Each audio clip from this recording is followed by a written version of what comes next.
Jangan lupa subscribe di YouTube channel Metro TV News dan juga nyalakan notifikasinya. Pemirsa, Indonesia sebagai produsen dan eksportir terbesar batubara di dunia mulai dilirik oleh sejumlah negara di Eropa.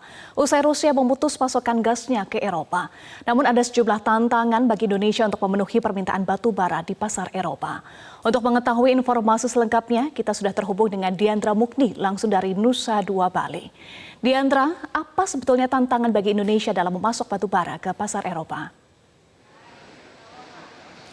Ya, baik, selamat siang Eva dan juga pemirsa.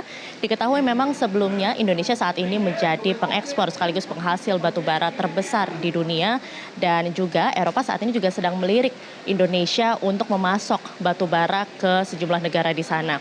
Namun ada sejumlah tantangan yang dihadapi Indonesia untuk memasok ke negara-negara di Eropa. Salah satunya adalah seperti freight cost atau biaya pengiriman atau biaya angkut, lalu juga soal perbedaan kualitas batu bara yang diproduksi di Indonesia maupun juga kebutuhan pasar di Eropa. Dan saat ini saya sudah bersama dengan Direktur Operasional dari Media Jaya Bersama, Bapak Hans Manus. Selamat siang Bapak Hans. Siang Mbak Diandra. Nah, saya saat ini ingin berbincang sedikit soal tantangan dari masuknya pasokan batu bara dari Indonesia, produksi Indonesia ke pasar Eropa. Ini tantangannya sebetulnya seperti apa sih Pak?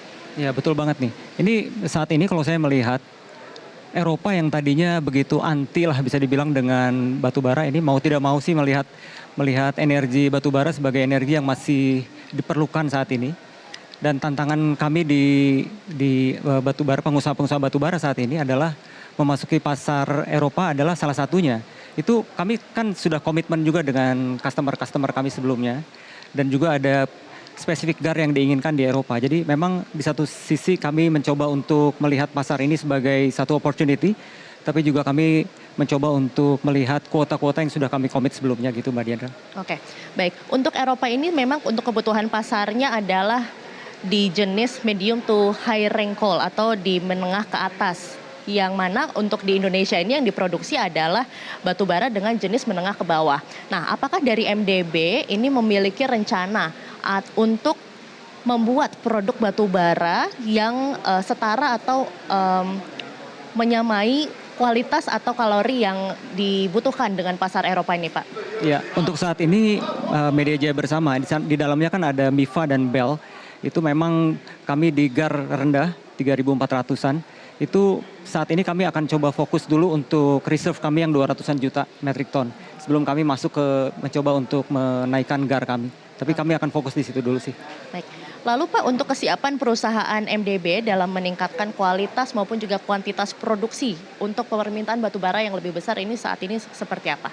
Ya, sebagai profesional di bidang batu bara tentunya efisiensi cost itu menjadi kunci dan volume, ini kan volume game namanya. Jadi sebagai perusahaan yang dengan asset base itu yang besar, pastinya kita ingin agar produksinya juga besar supaya menurunkan cost yang kami miliki. Dan itu yang kami lakukan saat ini, supaya pada saat ini kebetulan saja kita dapat windfall, harga lagi tinggi, tapi pada saat harga rendah kami siap dengan itu. Jadi cost consciousness tetap kita lakukan sih, tetap kita jaga. Oke, baik. Nah Pak, satu lagi, ini kan sebagai tambang batu bara di paling barat Indonesia, ini tentunya juga tempatnya atau lokasinya sangat strategis menuju ke Samudra Hindia. Nah, untuk strateginya ke depan bagaimana untuk bisa masuk ke pasar yang lebih besar? Ya, ini yang menarik justru Media Jaya Bersama, MIFA dan BEL itu beroperasi di Aceh dan kami menjadi satu-satunya tambang batu bara yang beroperasi di Aceh saat ini. Karena tantangannya cukup besar di sana, di mana dalam setahun itu kami menghadapi monsun hampir 4 bulan ya, Mei, Juni, Juli, Agustus, dan tahun ini agak anomali, dia hampir week 1 dan week 2 September itu masih ada monsun. Jadi bisa dibayangkan bagaimana kalau kami beroperasi di sana, itu kami harus mengefektifkan, mengefisiensikan cost benar-benar. Nah bagusnya di sejak 2021 ini MDB, Media Jaya Bersama tampil dengan format baru, dengan pengurus baru, di mana di dalamnya kami melihat bahwa ada kekuatan besar, dua kekuatan besar yang bersatu di situ. Dan yang setelah sebelumnya kami, kalau sebagai pengusaha dan perusahaan profesional itu, kami dihadapkan pada tantangan mana yang mau didahulukan gitu antara triple P bottom line istilahnya kan ya Mbak Diandra, itu people, planet, or profit gitu. Mungkin tempat-tempat pengusaha lain mengedepankan profit, kalau di kami mengedepankan people, kemudian planet, baru profit di belakangnya. Karena kami melihat bahwa if we satisfy people, giving back to communities, melihat planet sebagai sesuatu yang sustainable, itu profit follows sih. Dan itu yang kami lakukan, dan Mifa dan Bel sebetulnya berjalan itu karena sebelumnya kami berada di sana itu untuk pasca tsunami waktu itu. Jadi ada Yayasan Sukma Bangsa duluan berdiri, terus kemudian engine-nya adalah dari Mifa dan Bel, Media Jaya Bersama. Oke, Pak, terakhir. Saat ini kan juga MDB maupun juga Mifa dan Bel ini ikut di ajang Coltrans Asia 2022 yang merupakan ajang konferensi batubara tingkat Asia. Ini strateginya ke depan untuk bertemu dengan pemain batubara yang lain ini seperti apa, Pak? Apakah akan ada menjalin kerjasama begitu? Iya betul. Kalau saya melihat ke depan ini, pemain batubara ini dihadapkan begitu banyak tantangan, khususnya ESG dan transformasi dari batubara ke renewable energy.